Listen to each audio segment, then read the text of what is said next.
You have the floor. Thank you. Good morning, everybody. I know it's been a full-packed 2 days, and today is our last, so probably we have some mental fatigue. So we appreciate you still being with us and alert at this point. My name is Kamel Abdallah, as mentioned, and I'll be talking at least on a regional perspective of this issue of hunger. By way of background, I've been involved in two large projects as MD CEO. I was the MD CEO of Baladna, a company that flew in cows and ensured self-sufficiency for Qatar in dairy, producing 100 million liters of milk per year within 2 years of an inception, which we later took public. And then I'm now at Canal Sugar, where our objective is to achieve for Egypt self-sufficiency in sugar by planting something like the size of Singapore as one single farm using smart agriculture. So I come more from the private sector versus the other views. Let's talk about the interest in hunger first. Of course, the UN SD goals, if you look, hunger is number 2, it's highlighted, but so are many other SD goals that are related to food and hunger.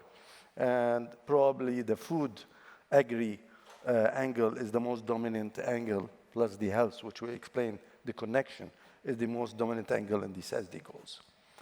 So when we redefine hunger, we look at the definition of hunger, it says clearly making sure all people, especially children, have sufficient, and I want to emphasize, and nutritious food all year.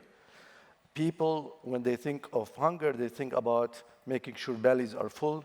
No, the definition of ending hunger is not having the bellies full, of having full with nutritious food. And indeed, I would argue the biggest problem we are facing is this particular issue, that the food is not nutritious.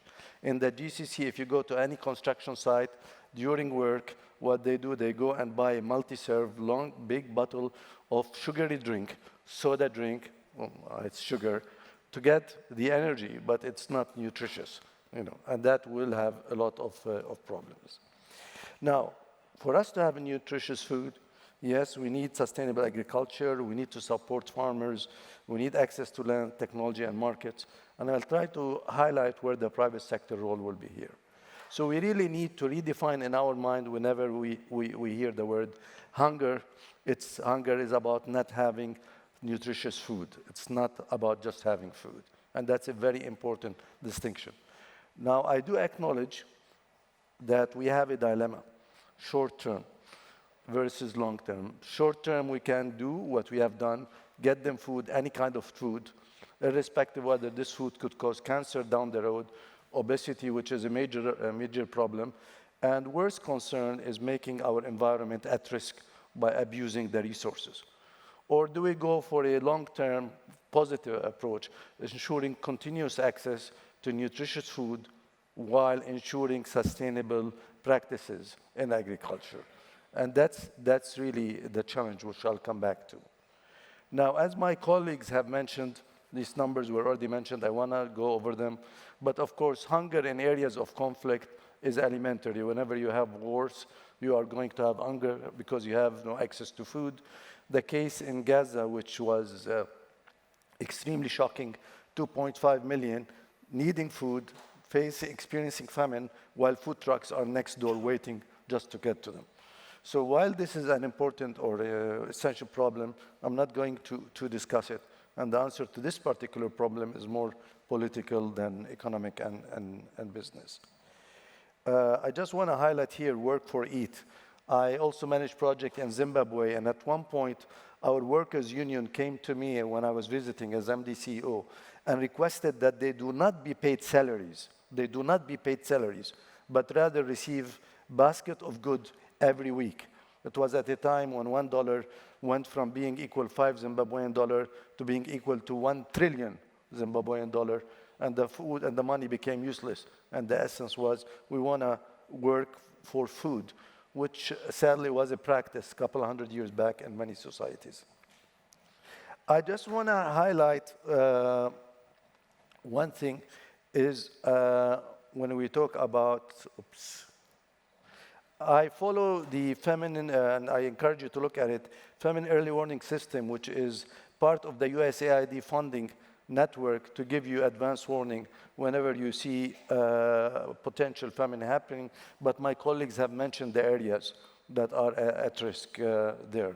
But it's an important tool as well as other tools to give you advance warning on this. So back to the GCC. In the GCC and in North Africa and in the Middle East, we have a problem. Most of our land does not produce food. It ranges between something like 3 to 10% at max of our land, the deserts. Okay, our land, 90% of it is not desert, and around 90% of our land is desert. Now, in the old days, the desert, you couldn't do much with it. No soil, no water, no electricity. Okay, thank God with advances in technology, we are allowed to address these three problems. We can move the soil to have organic soil. We can dig for water. Indeed, at Canal Sugar, we have over 400 wells dug. Of course, this has an impact on the underground water, the aquifer. And, of course, we can generate now electricity. So technology is allowing us to address these problems. What the GCC countries and the region did under food security ignored an important part, which is health. The problem is in the region, we have major health crises. And I want to come back to it, especially, for example, diabetes, where in the region it kicks in at about age 35 versus at about age 47 in other parts of the world. And I want people to start thinking always, whenever they look at nutrition or agriculture budgets, to look at health budget. We need to always think the Ministry of Health budget and the Ministry of Agriculture budget whenever we're trying to solve this one problem. Because if we feed them unnutritious, unhealthy food, and they end up with diabetes, I will have to spend money for 20 to 30 years on insulin trying to cover the original problem that I created. Please keep that in mind. This is the challenge. For us before, it was all about affordability and availability. Bring the food, give it to the poor, the hungry, make it cheap, affordable, and get it access. This is no longer our immediate problem. We are sorting it, But I want you to remember, more people are dying from obesity-related diseases than from famine-related issues. And so for us now, food security is about healthy, nutritious food. And that's what the programs that we are working on, that I'm working on, is involved with. Health budgets in the GCC and in Egypt, okay, and in the other countries in the region are increasing exponentially. Governments are spending exponential amount of money subsidizing medicines to treat these diseases. If that money goes into preventive, into proper nutritious food, it is going to solve a lot of problems now and down the road. So just on food security, I want you to look at the right and the left, just two items. Don't bother yourself with everything in the middle, which is private sector businesses we do. The issues are water, soil, energy, and then health and wellness. And food is about those. If we can manage one and the other, the cause and the effect, preserve water, ensure healthy soil, and get the proper energy used, then if we will end up with a healthy, nutritious people.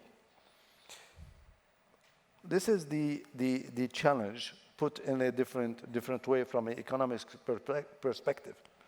How do we ensure sustainable agriculture while keeping viable ecosystems and an economist's dream, this equitable communities inclusion, food inclusion for the poor, food inclusion for the women, and food inclusion for the rural areas. Again, the beauty of smart agriculture or precision farming is now it's cheap enough to give it to farmers. I work now, last year I started working with 6,000 farmers. Now we are reaching about 12,000. By next year, we'll hit 20,000 small farmers, each one having 1 hectare. And now the technology is affordable. And guess what? All of them use so-called smartphones. Now, granted, they watch YouTube and Instagram and follow entertainment, but equally they can access tools to help them. And that's what we are doing and working with NGOs in the side in Egypt to ensure that they have access to these tools. Ending hunger, we have a lot of dilemmas, a lot of tension.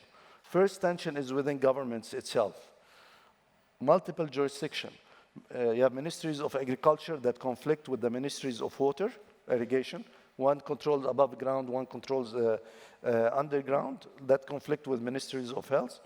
We have the issue of cost reduction in profits and capturing carbon, reducing carbon for food manufacturing, which is an important issue that's raising cost.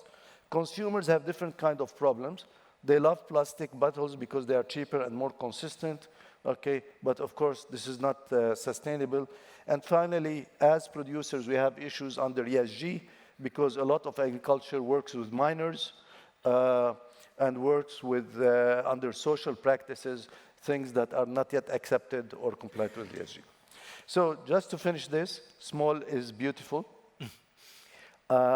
This is in our view, the solution. Stick to local communities, use technology, let the private sector do the job. Most important, get people to eat healthier and less food and stop wasting 1 billion, as my colleague said, 1 billion tons of food every year. Thank you. Thank you very much, Kamel, not only for setting the landscape of challenges, but also moving us into the agenda of solutions, including precise farming. Which is of major importance, and setting the landscape also for our region. And we'll continue with the agenda of solutions also with you, Jean-Marc. You have the floor for our last intervention today.